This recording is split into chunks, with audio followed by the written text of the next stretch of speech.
दिमाग में, आप उसको पढ़ें, उसका इंटरप्रिटेशन भी पढ़ें और पढ़ें कि क्या लिखा है किताब में, क्या लिखा है। जिस किताब को छूने से, जिस किताब के बारे में जो कोई सच्चाई लिख देता है उसकी गर्दन काटने का फरमान जारी हो जाता है। तो आखिर क्या वजह है कि ये किताब जो है, अगर यही इंस्पायरेशन है और ये किताब ही जो है इंपॉर्टेंट है, तो क्या किताब में कुछ बदलाव की जरूरत है? और जरूरत है तो क्या है? या इसमें कुछ गलत लिखा हुआ है? और मुसलमान भाइयों की मदद ले लीजिएगा, लेकिन कोशिश कीजिएगा ऐसे वालों की मदद मत लीजिएगा जो वही बताएं जो उन्होंने रट रखा है। क्योंकि मेरा मानना यह है कि एक एवरेज मुसलमान के घर चले जाएं तो हरे रंग में कुरान शरीफ को लपेट करके ऊपर रख देते हैं, और जब भी कोई बात करो कुरान शरीफ में लिखा हुआ है। न तो हरा कपड़ा हटाते हैं और न पढ़ते हैं। वो जो जाहिल मौलवी है मोहल्ले की मस्जिद में, जिसका अपना कोई एकेडमिक बैकग्राउंड नहीं है, उसने कुरान शरीफ अपने हिसाब से रट लिया है, अपने हिसाब से उसकी इंटरप्रिटेशन कर ली है। वही छोटे छोटे छोटे बच्चों को बगनबेरिया की डंडी मार मार के पढ़ा देता है। अब वो बेचारा बच्चा रट लेता है। अब जब वो बड़ा होता है तो वो कहता है अरे जिहाद तो कुरान शरीफ में फरमाया गया है। और क्या फरमाया गया है कि जो मेरे रसूल को नहीं मानता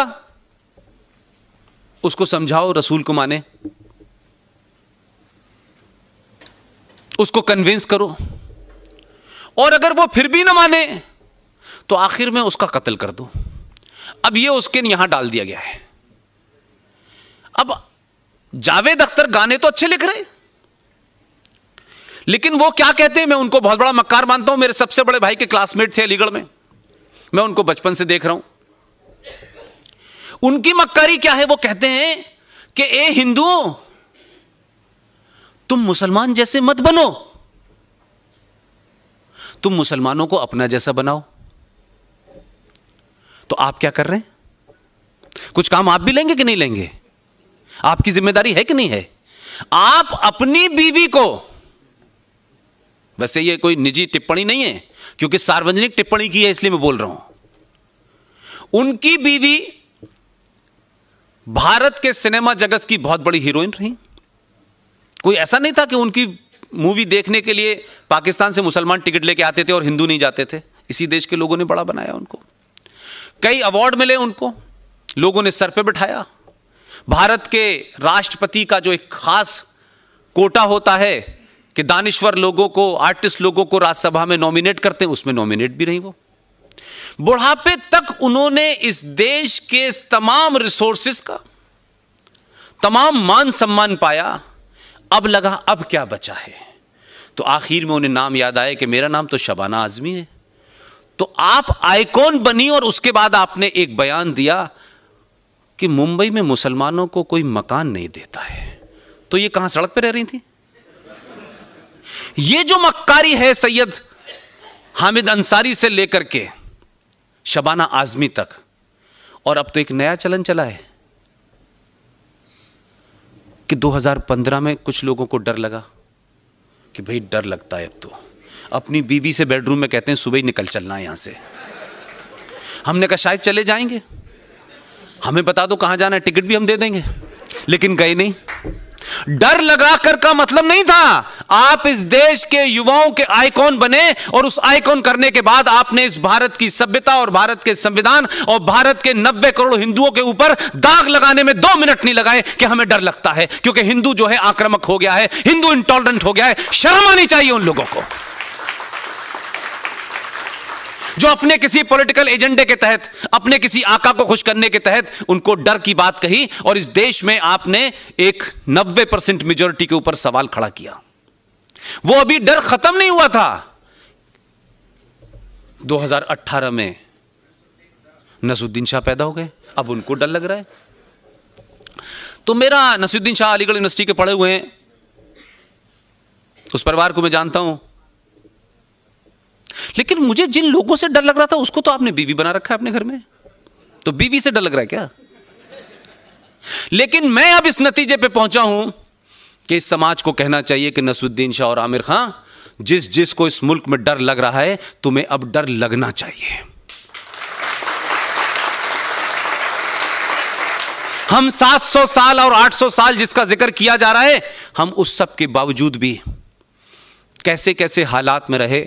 हमारे दादा परदादा, उनके दादा परदादा कई सालों, 5000 साल की सभ्यता को अगर आप देखें, हमने कभी ये नहीं कहा कि हमें डर लग रहा है। हम रहे, क्या क्या हुआ हमारे साथ, क्या क्या हुआ हमारी सभ्यता के साथ, हमें डर नहीं लगा। लेकिन इन्हीं मक्कार और मुनाफिक लोगों को सन 1947 में डर नहीं लगा जब 21 लाख लोग मर गए। इसी नसरुद्दीन शाह और आमिर खान को जब डर नहीं लगा जब मुंबई के अंदर 3,500 हिंदुओं को बम धमाकों में मार दिया गया, डर नहीं लगा। 3,500 सिखों को दिल्ली में मार दिया गया, डर नहीं लगा। 3.5 लाख कश्मीरी हिंदू पंडितों को मार के एक मुसलमान सरकार ने निकाल दिया, दंगाइयों ने मारा, डर नहीं लगा। यह मक्कारी है। ये नैरेटिव क्रिएट करने की कोशिश की जा रही है। जो ये नैरेटिव है, ये भी उसी आतंकवाद का हिस्सा है कि तुम ये करो, हम वो करेंगे। जो हथियार चला सकते हैं वो हथियार चलाएंगे। जो समाज में आइकॉन हैं वो डर पैदा करके उस पंचर जोड़ने वाले मुसलमान को डराएंगे कि तुम कल से पंचर मत जोड़ना, और हाथ में जो रिंच और पाना है उससे 2 लोगों को मार दोगे तभी तुम जीवित रह पाओगे। ये इस देश में एक कैलिब्रेटेड अटेम्प्ट है कि जो बात सोफिस्टिकेटेड अंदाज में नसरुद्दीन शाह और आमिर खान जैसे लोग कह रहे हैं, वही मक्कारी भरे अंदाज में हामिद अंसारी कह रहा है। वही इस देश में 3 जज निकल गए उनके रिटायर होने के बाद के। आप भाषण पढ़ेंगे, आपको लगेगा इनको चीफ जस्टिस बना के इस देश ने एहसान नहीं किया, ये एहसान फरामोश निकले। इसलिए जिस मानसिकता से आप लड़ रहे हैं उसको समझने की जरूरत है। और अपने अंदर जो आपके लोगों ने इंजेक्शन लगा लगा के, भाईचारा, भाई वो हैं, चारा आप हैं, बने रहिए।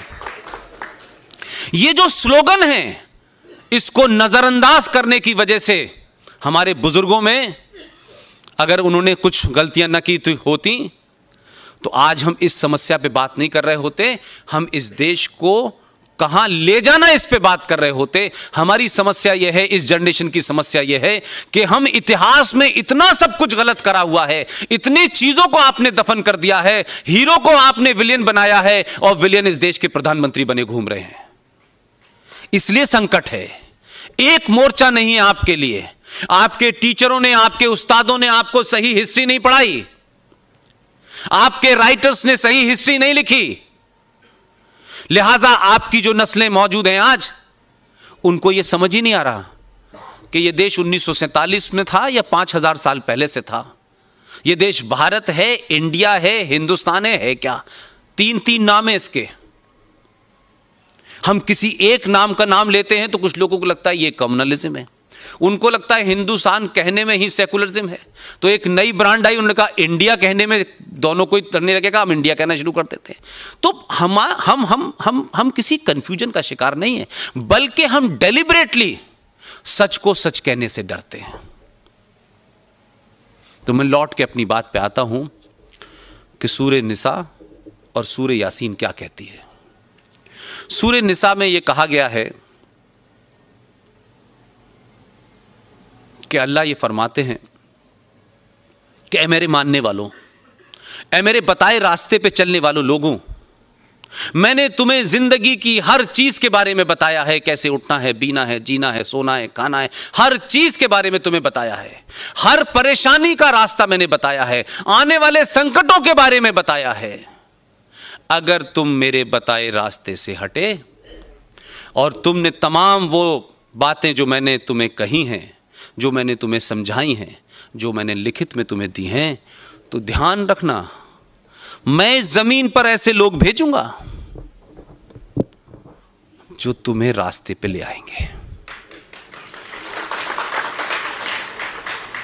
अब क्या कंट्राडिक्शन है? जो रास्ते पे ला रहा है ये उसी को मारने पे लगे हुए हैं, इसी की हत्या के षड्यंत्र कर रहे हैं। कभी इशरत पैदा हो जाती है, कभी सोहराबुद्दीन पैदा हो जाता है, कभी पाकिस्तान पैदा हो जाता है, कभी कश्मीर पैदा हो जाता है, कभी देवबंद में पकड़ा जाता है, कभी बरेलवी में पकड़ा जाता है। जगह जगह से लोग पकड़े जा रहे हैं कि ये हमें रास्ते पे ला रहा है। तो बताओ, वो बेचारा अल्लाह का काम कर रहा है और तुम उसी को मार रहे हो। तो तुम अल्लाह को ही नहीं मानते तो इसको क्या मानोगे भाई?